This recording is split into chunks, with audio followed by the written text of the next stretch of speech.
What's going on, fam? Welcome back to the video and welcome back to the hustle. Alright, so today we're going to talk about some of the factors that are driving new business owners to lose a lot of money, or worse yet, to fail or to quit.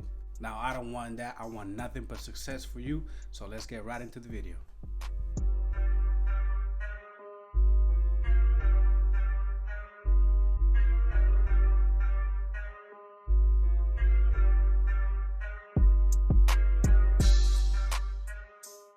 Now, I have a cargo van business myself, which is established here locally in New Jersey. I have 2 cargo vans and I have 4 local contracts, and between me and my driver, those are our daily operations. It's just me and my driver for now, but in the near future, I want to grow my company and I want to get more vans and more drivers. Now, I've seen a lot of people trying to get into this cargo van business, but they simply fail because they don't follow these tips that I'm about to give to you. First thing first, I always say you gotta do your research. Always do your research and always do your research. If you want to get into this cargo van business, you gotta do your research. It's very different having local contracts than going over the road. If you go over the road, you're probably gonna need a lot more permits than you would if you stay local. Maybe you have family and kids and you don't want to go anywhere, so you want to stay local. So it's important that you do your proper research when it comes to the cargo van business. That way you know which direction you're heading towards. This is also very important because you don't want to spend thousands of dollars buying the wrong cargo van. You also want to look into insurance. Commercial insurance is not cheap, and it has been a deal breaker for many people trying to get into this type of business. You got nothing to lose doing some research from home using YouTube or Google, which are great platforms to gather information.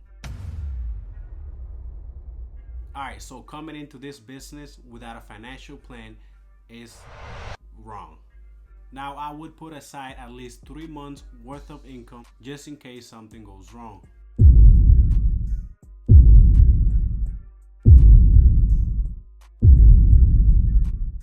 Being a fleet owner is expensive, and these cargo vans, they might break. You might need a tow, and that's expensive.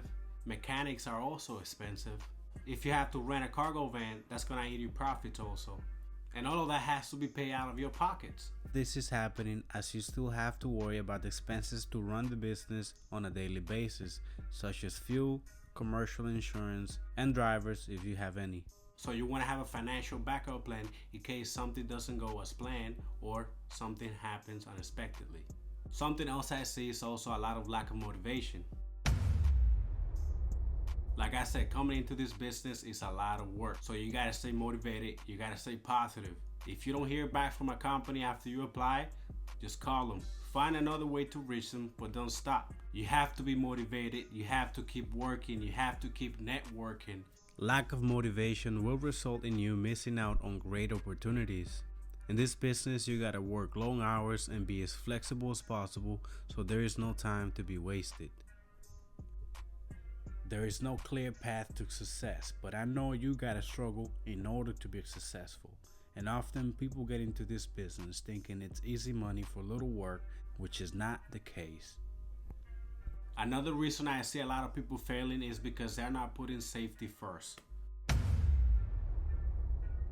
Now, you gotta keep in mind you out there on the road, and safety always comes first. You don't wanna be rushing deliveries because you might get into an accident. You cause a lot of wear and tear to your cargo vans. At the end of the day, not putting safety first will cost you a lot more money. Not only that, you can get injured from not having the right tools to make the deliveries. There's a lot of road rage that tend to escalate quickly, and driving long hours can be exhausting. There is just no need to lack on safety, and nothing good will come out of it. Now, this is a good one. Hiring drivers. You could lose a lot of money by hiring the wrong people. If you have contracts in place and your drivers are not showing up, you might lose those contracts. If your drivers aren't taking care of your cargo vans, they're not gonna last long. Drivers are the workforce of your company, so you gotta treat them well. Don't underpay them so they don't leave, and train them to the highest standard there is, because after all, they're representing you and your company. Before you hire anyone, you must understand your business 100%. So if any situation comes up, you'll know how to deal with it. Breakdowns, delays, anything that could go wrong. And if it happens to your driver, they must be able to handle any given situation out there on the road. You wouldn't want your driver to be in a situation where you wouldn't know how to get them out of. That would be a very bad day. Now, I've also seen people fail over the fact that they don't have a backup cargo van. Now, I started my cargo van business without a backup cargo van. The only thing that saved me is that I knew people that had cargo vans available if I ever needed one. So even though I never had a backup cargo van, I still had it available. But I've seen people lose their contracts because their cargo vans break, and between the mechanics, the towing and everything, they just can't afford to rent a cargo van in order to keep their contracts. So yeah, not having a backup cargo van could be an issue. That's why networking is very important. Always network.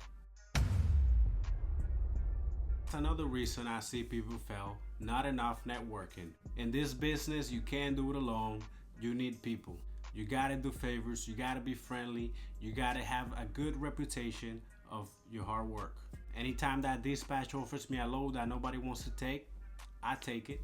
No matter how bad it is, but that's gonna build a good relationship between me and the broker. Now, I don't mean for you to take the worst loads, but show that you can be flexible and that you can handle any work that comes at you. This will establish a good, healthy relationship between you and the broker. And I'm sure next time they have extra work, they'll call you first. And then you got sacrifices. Yes, you gotta make a lot of sacrifices in order to be successful. And that's just not for the cargo van business, but that's in general. You gotta wake up early in the cold. You gotta stop going to the club and save up money. You just gotta put your needs before your wants. And invest your money before you waste it. See, for me, my passion has always been cars. And I sold my car in order to start this cargo van business. So that was a sacrifice that I knew I had to do. And as you can see, it's paying off. So much so, I was able to buy another car a year later. And not because I wanted to, because I was fully committed to the business, but because I became a father, so I needed something with 4 doors and able to fit a car seat. So those are some of the ways that you can lose in the cargo van business. Having a cargo van business takes a lot of hard work. It's not just having a cargo van and an LLC. Make sure you do your research and you don't do none of that. Anyways, thank you for watching, guys. Make sure you stay hustling. Any questions, you can put it in the comments down below.